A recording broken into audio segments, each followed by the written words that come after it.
Okay, Husky 1750 pressure washer wand repair. I've done this twice now, so it works. First, remove all the screws from the handle.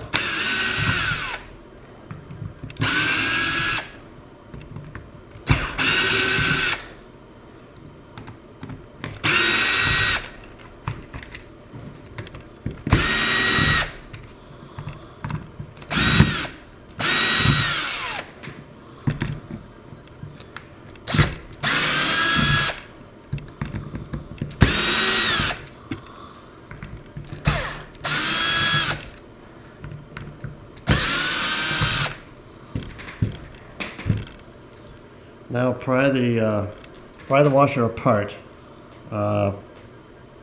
slowly.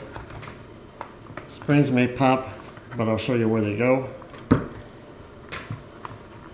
All you have to do is lift it up slowly, the top part, and leave the handle and stuff down in there. And now you have it apart. There's two springs. One here that lets the handle go back and forth, and one larger spring inside here that holds this device up against the nozzle so that it closes. Okay, that's where your problem is in this device right here. So you gotta pull this off, and there's a spring inside here and it may pop out. Okay, see, there's a spring in there, and the other spring is right there.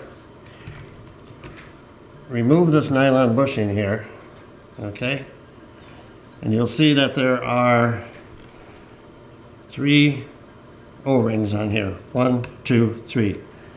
The littlest O-ring is not a problem. You don't have to replace that. The 2 O-rings that go bad is this one and this one. Everybody says you can't get them at Ace Hardware. Well, guess what?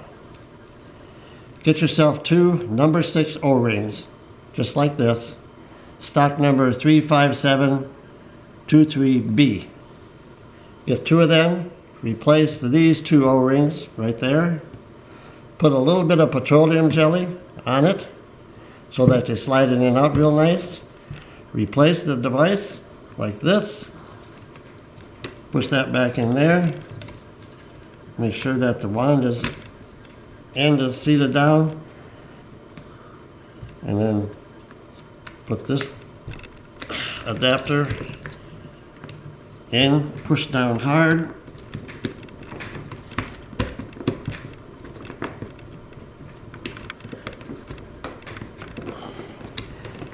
And make sure that it seats in the holes that make it pivot, and you'll find out it'll just snap in place like that. Put this spring back in. Okay. It'll now work. Put the trigger thing back in. Replace the cover. Make sure that these holes line up with these holes here. Okay. It's really not hard to do. Just go like that. Press it down. Like so. Make sure it all snaps into place. Replace all your screws, and it'll work just fine. Like I said, I've done this on 2 different ones so far.